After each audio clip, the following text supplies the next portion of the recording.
for keeping the sanctity of our mosques. And we won.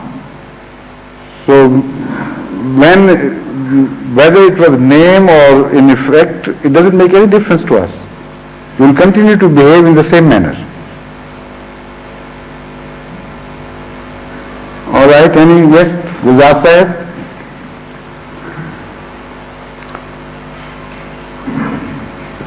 Ever since your wife has gone to America, you have become very quiet.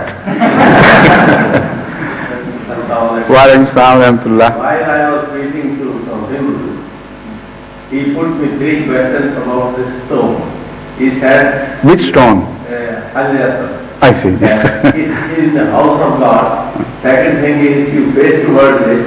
And third thing, you kiss it. So,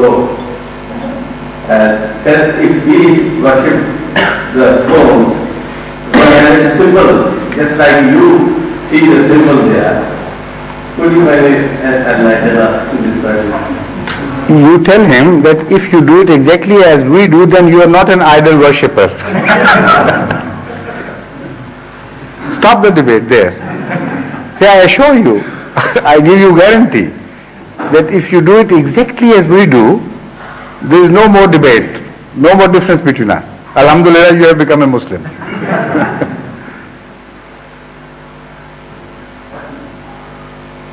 Any other question? Yes, Maulud Sahib? After a very long silence, you have ultimately decided to say something, eh? Come on. I recently went to Pakistan and there one of my colleagues, she said that what the Maulvis are doing to you in the history of Muslims, they have never allowed any claimant to live alive. You say, I will put him to death in this and that way by force his community. What they are doing to you is not an exception.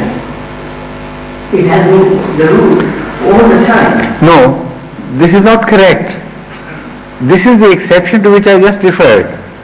Never in the history of Islam was anybody put to sword because he recited kalima, because he faced the Qibla of Hadhrat sallallahu alaihi wasallam, because he believed in the fundamental tenets of Islam. It was always when somebody took exception to certain injunctions and tried to deviate from the fundamentals of Islam, then when something was done to him of this nature. And when he claimed that yes, this is my belief, never in the history of Islam a belief other than somebody's belief was attributed to him. Show me one incident. Yes, for example, during the time of Umayyad and Abbasi, Yes. the Shia, Yes. there was a complete genocide of the Shia. And that is why the whole idea of the Taqiyya, the Aqidah of Taqiyya. No, there were this. What? Shia were This exactly. This is, you are proving my point. Why taqiyya? Taqiyya was that they started saying something against their belief to save their life. But no wrong belief was attributed to them. You don't follow this point, perhaps. It was not said of Shias, kill Shias, because they don't believe in Hazrat Ali. Was ever once it was said about Shias that destroy Shias because they do not believe in Hazrat Ali Karamallah Wajhu, or kill Sunnis because they do not believe in Hazrat Abu Bakr Siddiq. What they believed in was referred to as such, and that was considered punishable. Their belief was considered punishable, and never was any Muslim punished in the history of Islam for acting in accordance with Islam. He was punished, of course, occasionally for not acting in accordance with Islam. The Ahmadis here are first attributed beliefs, to Ahmadis are attributed beliefs which they say, they cry out, are not their beliefs. People are excited against Ahmadis, and this has not only been a practice in public meetings, but it is the written literature of non-Ahmadi mullahs, which is available everywhere. They attribute beliefs to Ahmadis which are not our beliefs. They say they believe that Hadhrat Mirza Tahir Ahmed was God himself. Do you believe that? Not of course. Also, yes, come on. They say that Ahmadis believe that Hadhrat Mirza Tahir was bigger than Rasul Kareem Sallallahu Alaihi Wasallam himself. They believe on and on. I mean, they attribute things which have nothing to do with Ahmadiyya. They say they believe that every non-Ahmadi is a bastard, literally. Do you believe that? So beliefs are attributed towards you which are done to make your religion obnoxious, which is not your religion. That was never done in the history of Islam. People were excited against people for what they did believe. For instance, the Shias did believe that Hazrat Abu Bakr was a usurper, and they still believe. And they were punished for this usurpation, and for this allegation against Hazrat Abu Bakr that he was a usurper. They were beaten because they alleged that Hazrat Aisha Siddiqa Radhiyallahu Ta'ala Anha, even against the statement of the Holy Quran, is not a pious lady. So this was their belief. What taqiyya meant was, they started saying things against their beliefs themselves to suit the society. The exactly opposite is being done to us. It is our belief that La ilaha illallah Muhammadur Rasulullah. We are beaten and insulted and dragged in the streets and imprisoned for this crime, that you are agreeing with us, not disagreeing with us.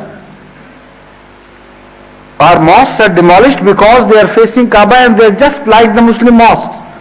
And the crime is, what right have you got to agree with us?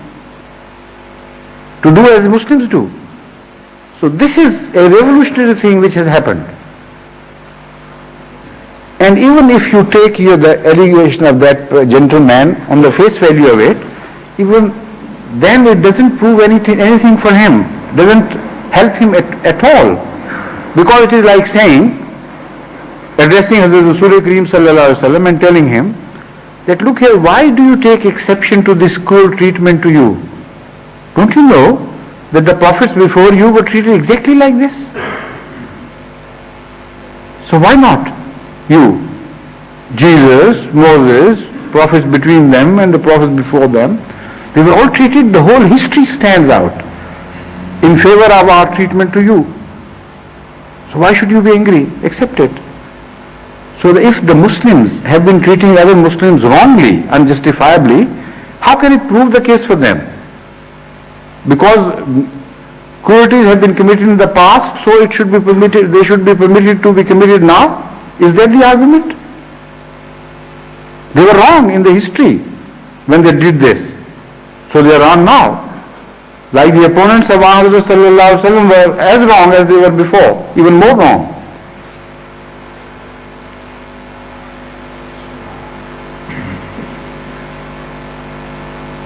Yes, Mullah Khalil sir. Those Hindus have been mentioned once or twice tonight, and I visited a temple recently because we wanted to get some translation of Sanskrit. Yes, I know. And this was my first visit. And what about the progress in that? It's nearly ready, sir. Is it? Actually, Alhamdulillah. he had some problems. I think I mentioned regarding that. So I would like to make one or two observations. My first time visiting a temple. Please. After discussing this translation, I asked Pandit, Dr. Ranjit Singh, who runs this, who has been a doctor by profession. A physician you mean, or a surgeon? Yes, a physician. Physician, yes. And he dedicated his life. Yes. He seems very intelligent. And I asked him to give me a tour of the temple.